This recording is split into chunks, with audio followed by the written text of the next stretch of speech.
Okay, so in this video I wanted just to cover the A flat.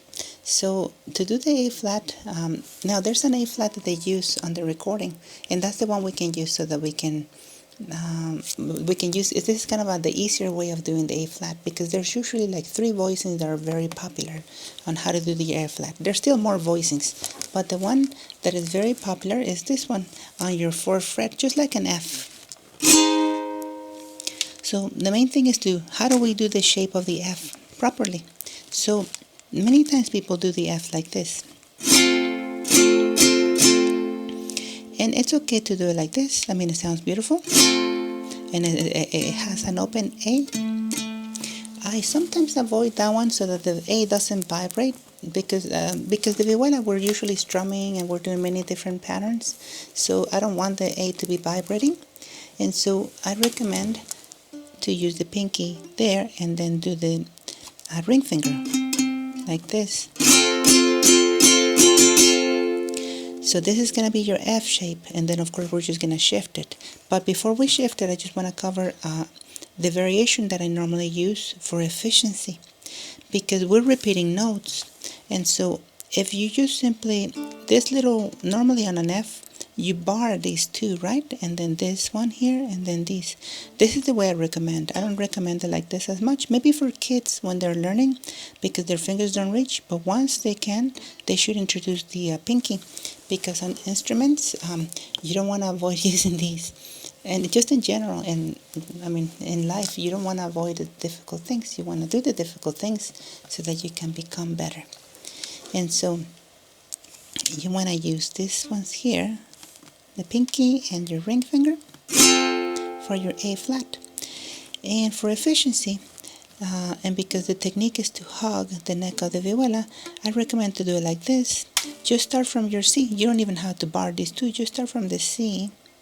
And here we have your C, your A, and then your F, and then your C. Again, right here's your C again, because we have 2 C's.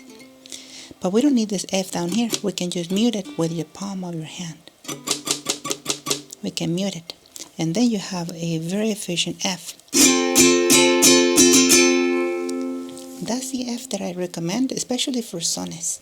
So that's the one I recommend. So your A flat is going to be right here.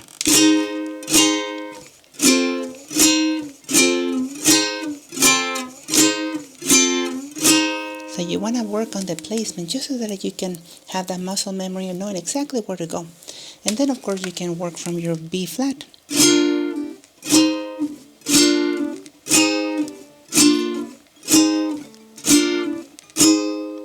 And so that will be what I recommend, because that's what they use on the recording. Now there's another voicing that I talked about, which is right here. I'm going to put the chart just as a side note in case you guys are interested on this other voicing of an A flat. So these 2 fingers are going to be on your 4th fret, this one on your 5th fret, this one on your 3rd fret.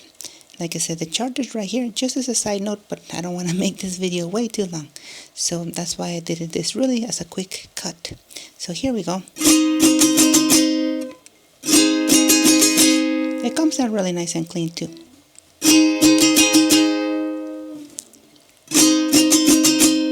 Or you can do this one.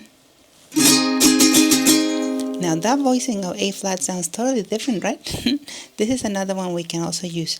But because it's a little bit challenging, we don't have to use it. And also because of el timbre que tiene. The type of voicing makes it sound different. I recommend either we use this one or this one. And like I said, this one is the one that they use on the recording. So there you go. We can go from B flat, A flat, back to B flat, and then we continue on. And then of course on the guitar you can do it like this. I really like the C7 on the guitar. So I hope that this helps you. We cover all the different voicings of your A flat, and we'll just keep on practicing this beautiful melody, Unchained Melody, this beautiful song. See you guys later. Have a nice day. Bye.